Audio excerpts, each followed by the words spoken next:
Segundo Samuel, capítulo 14, versículo 25 a 28, diz assim: em todo Israel não havia homem tão celebrado por sua beleza como Absalão. Desde a planta do pé até o alto da cabeça, não havia nele defeito algum. Quando cortava o cabelo, e isto se fazia no fim de cada ano, porque o cabelo lhe ficava pesado demais, o seu peso era de mais de 2 quilos, segundo o peso real. Também nasceram a Absalão 3 filhos e uma filha. A filha se chamava Tamar e era uma mulher muito bonita. Absalão ficou 2 anos em Jerusalém sem ver a face do rei. O rei aqui era Davi. Absalão era filho de Davi. Pai querido e amado, que teu Santo Espírito venha ministrar a tua graça às nossas vidas. Tudo que nós queremos ver, Pai, é a tua bênção crescendo cada vez mais na nossa vida, na família, no ministério, na igreja, em tudo aquilo que a gente faz, no nosso trabalho, que o Senhor possa mostrar aquilo que é necessário mostrar e que o teu nome seja honrado e glorificado. Te agradecemos, Pai, no nome de Jesus. Amém. Alguém aqui conhece uma pessoa marrenta?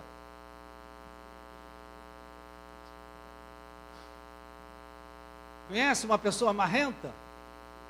O que é uma pessoa marrenta? É uma pessoa de temperamento forte. É uma pessoa geniosa. Você conhece alguém assim? É uma pessoa que às vezes é dura, inflexível. É difícil de você dobrar ela. É uma pessoa que exige de você, para viver com ela, conviver com ela, lidar com ela, vai exigir de você uma certa habilidade. Porque nem sempre é fácil lidar com uma pessoa assim, com uma pessoa dura, de temperamento difícil, marrenta, né?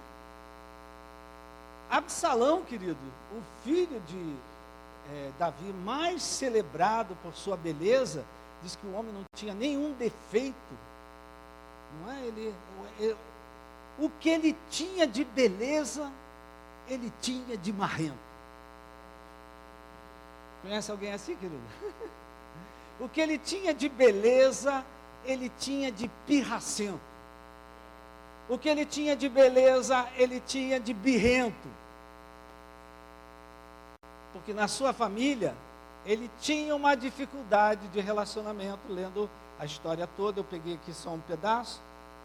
Você vai lendo os outros capítulos, antes e depois, você vai descobrir que Absalão, apesar de toda a sua beleza, ele tinha uma dificuldade de relacionamento com o pai. Ele tinha uma dificuldade de relacionamento com os irmãos. Ele era o 3º filho de Davi.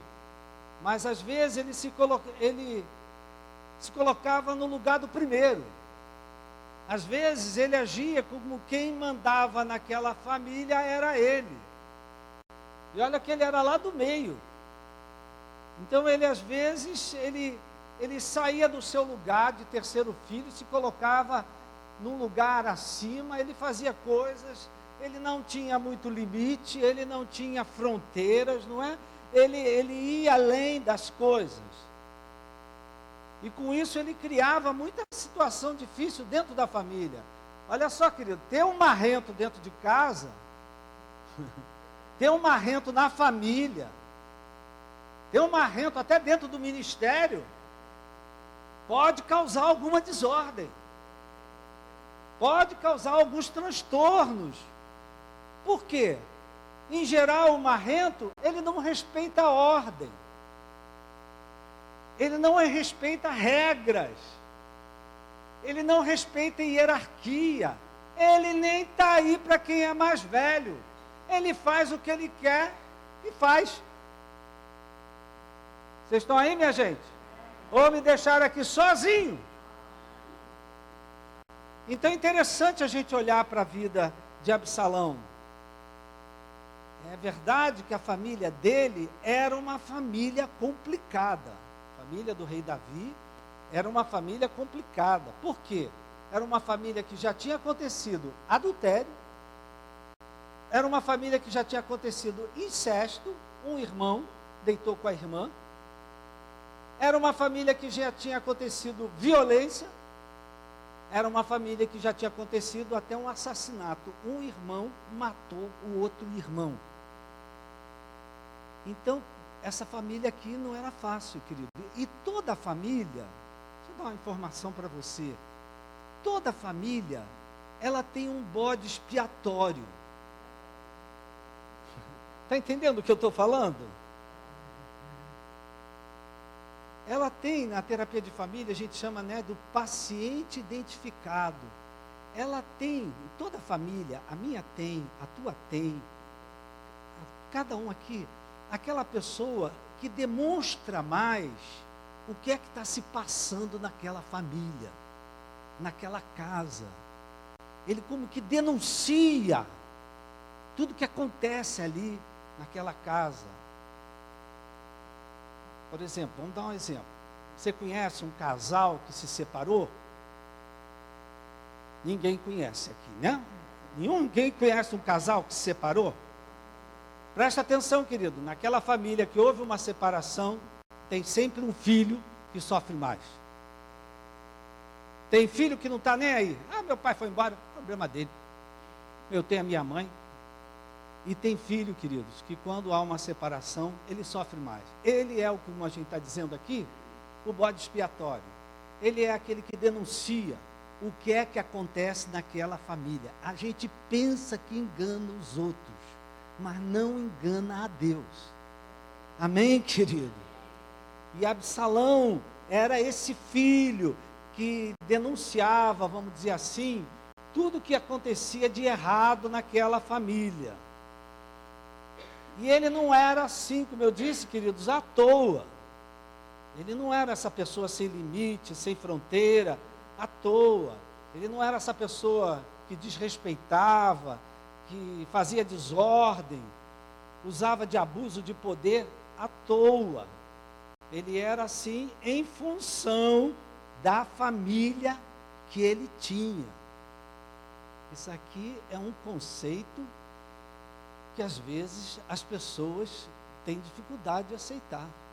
Pensam que o problema está no menino, drogado, está no crime, está na menina, e acusa a garota, ela é a culpada, ele é culpado, mas ela só está denunciando a família.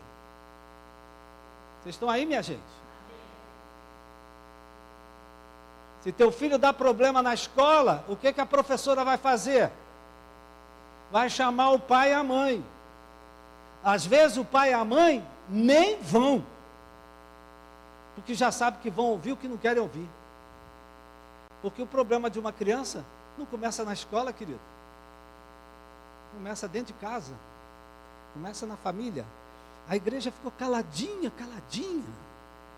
Mas a gente precisa entender essas coisas, querido. Às vezes, para você entender uma pessoa marrenta, você que diz que conhece um marrento aí, para você entender uma pessoa marrenta, uma pessoa difícil, você tem que olhar para a família dela. Às vezes chega um filho, minha mãe. Eu digo assim, como era o relacionamento da tua mãe com a mãe dela?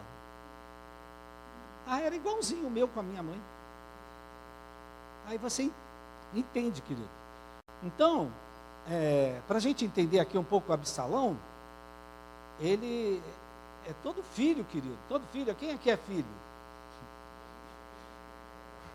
Todos nós aqui somos fruto de um pai e de uma mãe.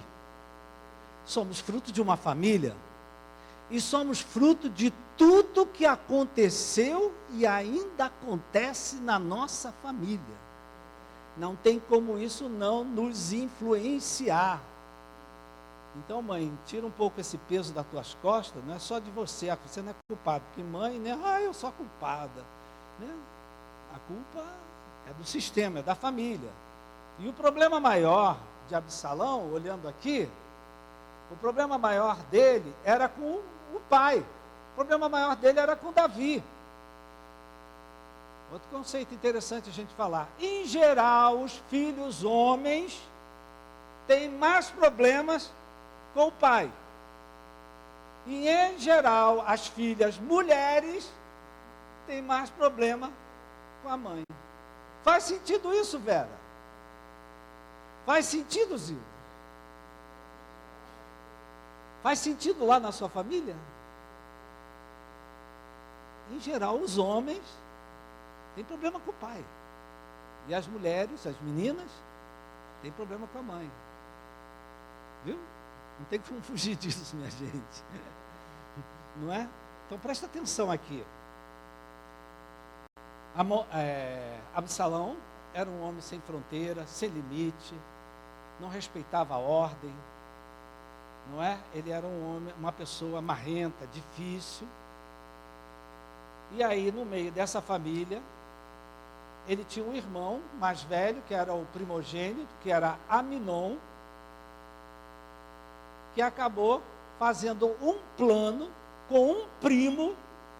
Parece que a gente está vendo notícias de jornal.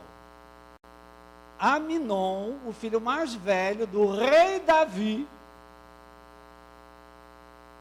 ele fez um plano com Jonadab, que era seu primo, que era sobrinho da irmã de Davi, para deitar com a irmã dele. E isso aconteceu. Ele deitou com a sua irmã Tamar e depois desprezou Tamar, expôs ela à vergonha. E o que aconteceu, querido? Aparentemente, Davi não fez nada. O pai se omitiu.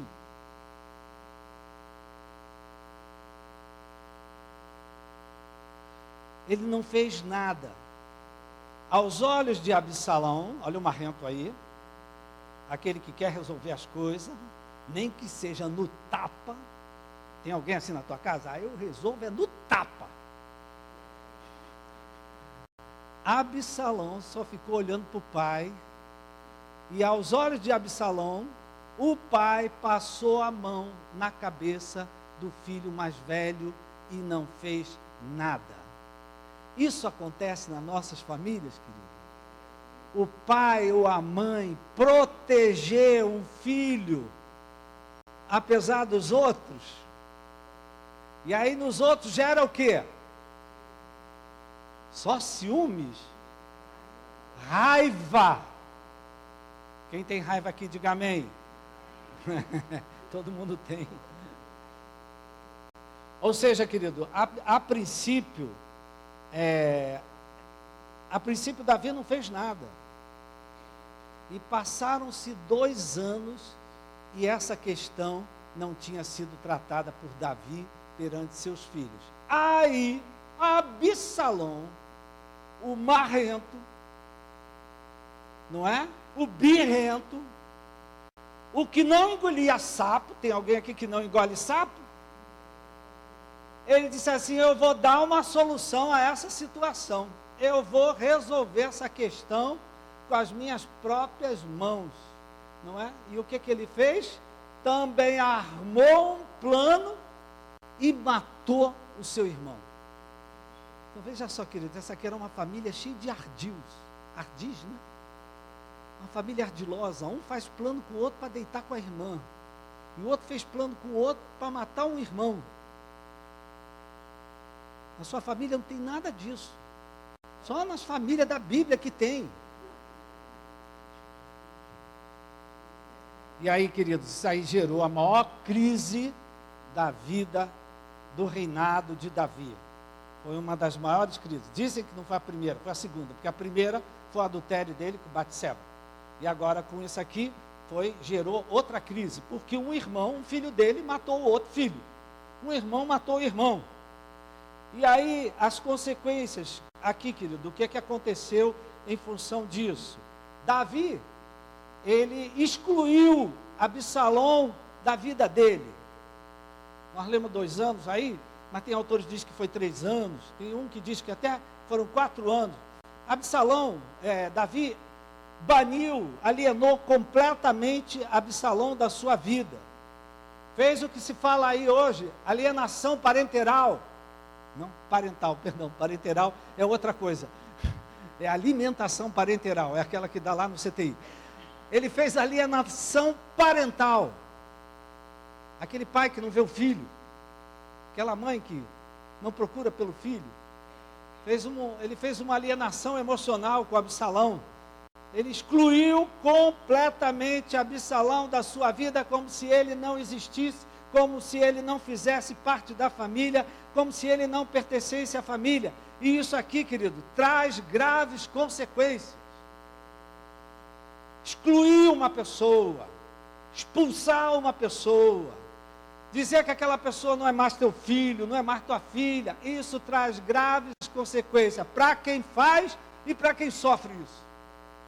E a gente vê isso aqui nesse texto, não é? Davi esqueceu da vida de Absalão, não quero mais saber de Absalão, Absalão não é mais meu filho, não quero saber onde ele está, não quero saber. Dizem os comentaristas que era um trabalho muito grande, porque Jerusalém naquele tempo era uma cidade pequena, e para Davi não se encontrar com Absalão, os dois moravam na mesma cidade, era um trabalho muito difícil, porque aparecia um, o outro se escondia, aparecia o outro fugia. Na nossa família isso nunca aconteceu. Amém, querido? Então olha só, Davi por um lado, tirou aquele filho da vida dele, excluiu, abandonou, esqueceu, esse não existe mais. E Absalão, por sua vez, por causa desse desprezo, por causa dessa rejeição do pai, Absalão tomou uma birra do pai.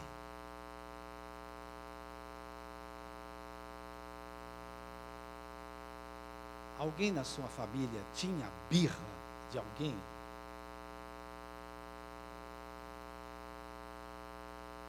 Na minha tinha. E diz a palavra que eles ficaram 2 anos, 3 anos, 4 anos, segundo os comentaristas, ficaram 4 anos sem um ver a face do outro, sem eles lidarem com essa questão. Não havia diálogo entre eles, não havia comunicação. Por um lado, o pai excluiu o filho da vida dele. Por outro lado, Absalão tomou uma birra, uma raiva do pai por esse desprezo. Nós estamos falando aqui no princípio, né, querido, de ações. Que ações que Deus está esperando. Se você fosse dar um conselho para Absalão, o que você diria para ele? Se você fosse dar um conselho para Davi, talvez tenha alguém na sua família que não fala com o próprio filho. Se você fosse dar um conselho para essa pessoa da tua família, o que você diria para essa pessoa?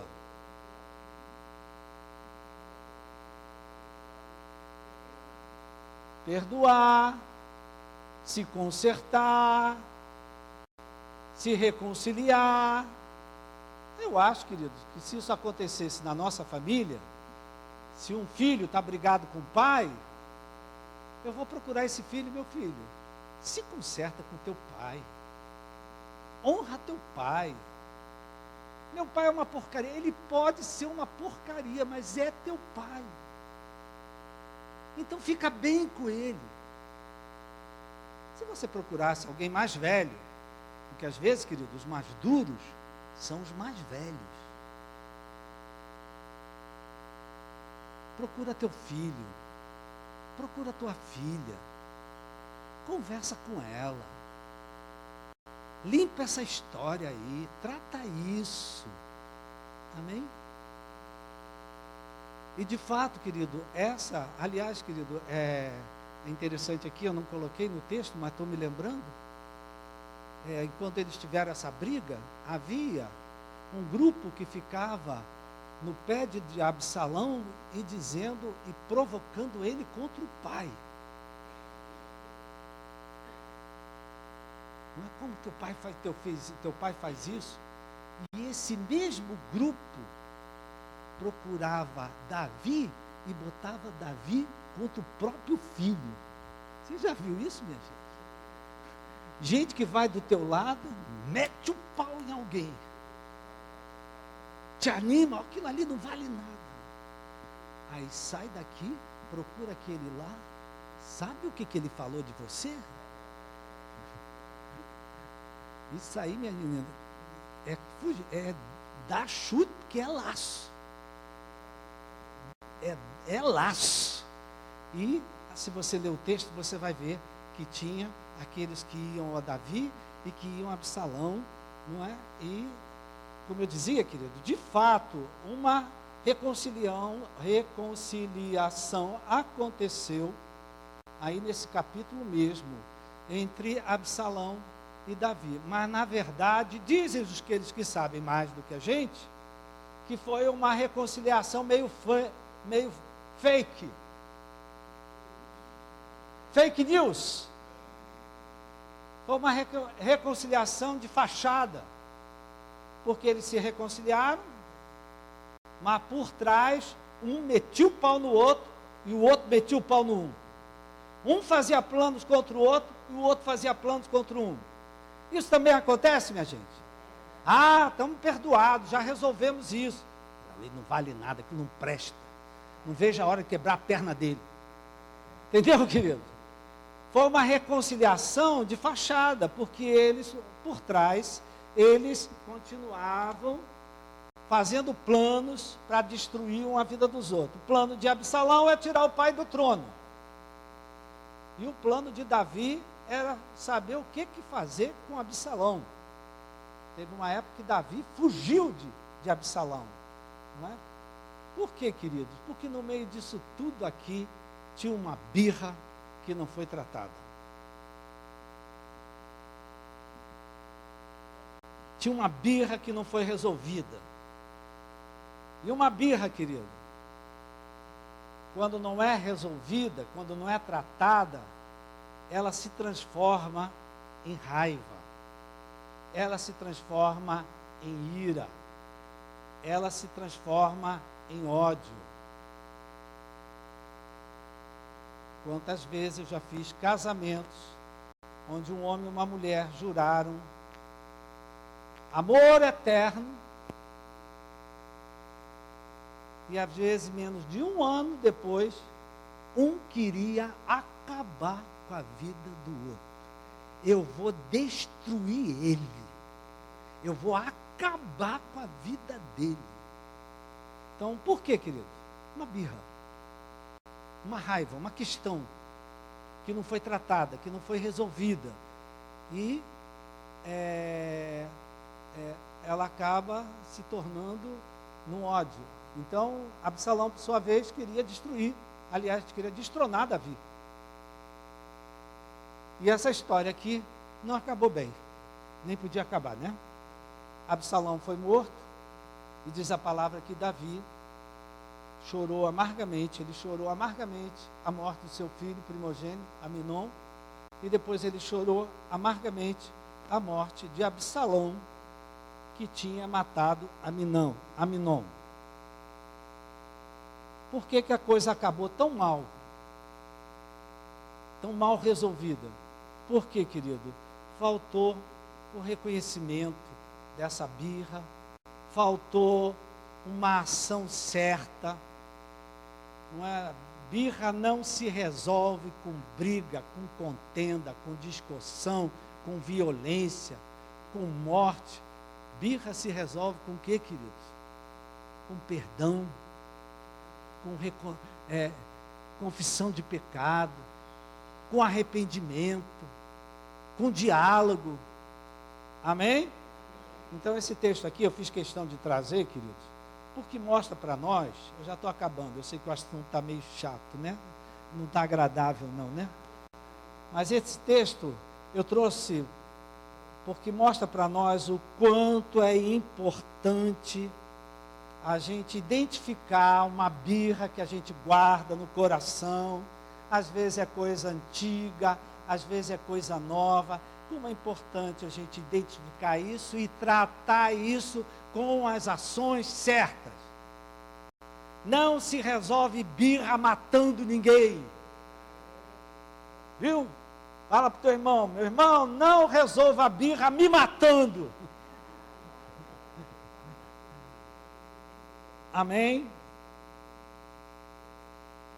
Esse texto aqui mostra para a gente, eu fiz questão de procurar no Velho Testamento alguma coisa. A gente precisa tratar as nossas birras, nossas pirraças, a cisma que a gente tem um com o outro, especialmente dentro de casa, querido. Vai dizer que de vez em quando tu não fica de birra com a tua mulher? Mulher, vai dizer que de vez em quando tu não fica de birra com o teu marido? Não fica de birra com o teu filho, que foi lá, pegou teu dinheiro e gastou? Então a gente precisa tratar isso, especialmente dentro da nossa casa, na nossa família, na igreja. Não é? Porque não tem lugar onde a gente é mais exigido, não tem lugar onde a gente é mais cobrado, não tem lugar onde a gente escuta mais reclamação do que dentro de casa. Concorda comigo? Ali é onde você recebe mais reclamação. Na família é onde você recebe mais exigência. Cobram de você uma opção de coisa. Na igreja a mesma coisa, querido. Não, você tem que ir, você tem que ir, você tem que ir, você tem que ir. Não, o pastor tem que sepultar, o pastor tem que visitar, o pastor tem que pregar, o pastor tem que aconselhar. Não tem coisa nenhuma, minha irmã. Eu faço o que dá para mim fazer. O que não dá para fazer, eu entrego ao céu. Dá uma salva para o céu para mim.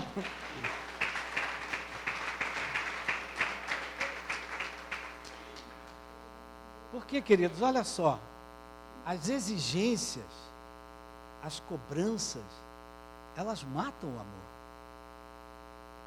Primeiro, mata o amor que a gente tem um com os outros. E segundo, matam o amor de Deus que foi derramado pelo Espírito Santo no nosso coração. Então, às vezes, a gente escuta as pessoas dizer: eu não esqueço o que ela me fez. Eu não esqueço o que ele falou. Aquilo me doeu, me machucou, me marcou.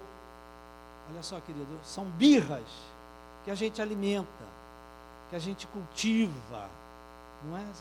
São coisas que a gente guarda, às vezes, por anos. E uma birra não tratada, sai da birra, meu irmão. Sai da birra. Porque se você não sair da birra, Deus vai te tirar da birra. Você sabia muito bem tirar um filho da birra. Sabia não? E às vezes, querido, Deus, Ele permite coisas para nos tirar da birra. Apesar da obra completa de Jesus na cruz do Calvário, amor de Deus derramado no nosso coração, as exigências, as cobranças, as reclamações que temos um dos outros matam o amor. Transforma o amor em ódio. Transforma um amor frio, sem ações, onde era tarde da noite. O WhatsApp, ele invade a gente, né? Ele nem quer saber se você está para dormir, não está para dormir. Ele entra uma pessoa pedindo socorro. Socorro, pastor Roberto.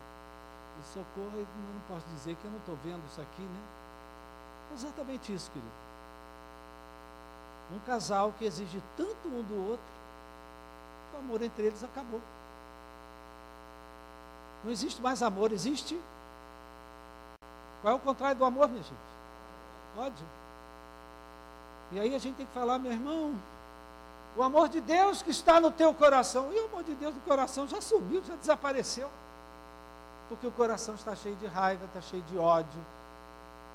Não foi para isso que Jesus obteve uma grande vitória, uma grande salvação para nós na cruz do Calvário.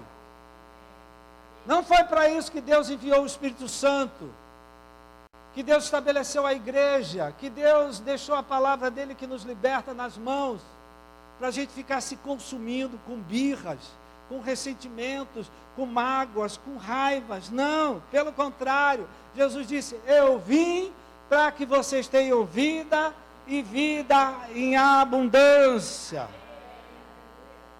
Dizem os autores, queridos, se você lê a palavra de Deus, que Absalão tinha tudo para ser o herdeiro de Davi. Além da beleza dele, ele tinha tudo para ser o herdeiro de Davi. Mas ele, com as suas exigências, com as cobranças que ele tinha, com o fato de ser marrento, né? Ele fez escolhas, né? Escolheu ações que, em vez de levar ele para o mais, levaram ele para onde, queridos? Para o menos. E Absalão foi morto. Foi morto por aqueles que lhe aconselhavam contra o pai. Mataram ele, foi morto. E Davi sofreu amargamente, como diz a palavra. Então, queridos, essa palavra aqui é um alerta para nós. A gente às vezes também tem vontade de resolver as coisas do nosso jeito. Resolver as coisas tirando alguém da nossa vida, excluindo alguém. Nem é meu parente. Se passar na rua eu nem olho, nem cumprimento. Às vezes a gente quer resolver isso. Às vezes a gente quer resolver descendo o sarrafo naquela pessoa, com amargura, com birra. Então, querido, que a gente tenha cuidado, porque as exigências que você faz, às vezes, trazendo isso bem para a nossa vida, as exigências que a gente faz para a esposa, as exigências que você faz para o teu marido, podem matar o amor. As exigências que você faz da sua família, do seu pai, da sua mãe, podem matar completamente o amor, né? E o salário da birra é caro, minha gente. É aquilo que eu falei domingo passado, doença. Tem gente que hoje está doente por birra. Por ódio, por raiva, por amargura, está doente. Então, a birra, ela tem um salário do pecado, é a morte. Ela tem, então, que nós escolhamos o amor, escolhamos a reconciliação, escolhamos o perdão, que nós possamos escolher, o tico e teco às 8 horas da manhã, ainda está amaciando. Que nós escolhamos ações que nos levam para o mais. Isso vai me levar para o mais ou vai me levar para o menos? Se eu roubar isso aqui, vai me levar para o mais ou vai me levar para o menos? Se eu enganar a minha família, isso vai me levar para o mais ou vai me levar para o menos? Então, que a gente escolha ações que nos levam para o mais. E é que a gente abra mão, renuncie a toda ação que nos leva para o menos. Então, eu falo com você que hoje reconhece, já estou acabando? Que você hoje reconhece, eu tenho uma birra com alguém sim. Porque foi uma pessoa que me fez mal. Foi uma pessoa que abusou, fez violência. Não é? Me passou vergonha, humilhação. Queridos, birra só tem 2 maneiras de resolver. Uma delas é insistindo nessa birra que vai trazer consequências desastrosas. Vai resolver, mas vai resolver da pior forma possível. Como é que o negócio aqui acabou, minha gente? Mal. Até com morte. Basta eu insistir. Não, eu não esqueço. Não, eu não perdoo. Não, eu não abro mão da birra. Isso vai para o mal, vai para o menos. Agora, isso também pode ser resolvido de outra forma. É verdade. Eu vou abrir mão das exigências que eu tenho feito. Eu vou deixar isso nas mãos de Deus. Eu vou estar aberto para uma conversa, para um perdão, para um diálogo, aí as coisas vão acabar bem. A decisão é nossa. Temos livre-arbítrio para escolher. Talvez aqui nessa manhã, tenha alguém que diga, eu preciso da ajuda de Deus para me livrar de uma birra. E às vezes, querido, essa birra está bem perto de casa. Está dentro de casa. Mas você guarda aquela birra. Você não fala. Amém, querido? Tem gente que precisa de uma ajuda de Deus. Para outros é mais fácil. Mas para alguns é mais difícil. Queria convidar você a se colocar de pé.